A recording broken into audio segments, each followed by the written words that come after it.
Metal organic frameworks, MOFs, are compounds that are made up of metal ions coordinated to organic molecules to form structures in 1, 2, or 3 dimensions. They can be used in carbon capture and gas storage to reduce the amount of CO2 released into the atmosphere in flue gas. The necessary MOF properties for carbon capture are permeability, gas storage, and gas specificity.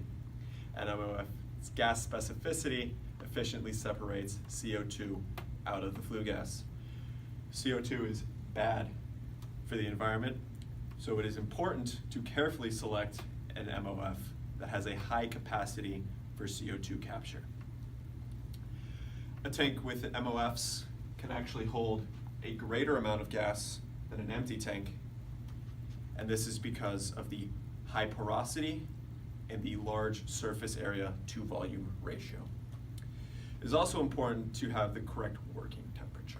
If the temperature of the gas exceeds the working temperature of the MOF will desorb the CO2 prematurely and will not function correctly. MOFs are made up of organic linker molecules, usually just organic rings like this, and metal binding agents as well, which is this. The particular structure within the MOF is created using processes called perturbation or template synthesis. Perturbation synthesis uses very intense stirring to stop the MOF crystals from forming in certain areas, while template synthesis uses templates to assist in the creation of the pores.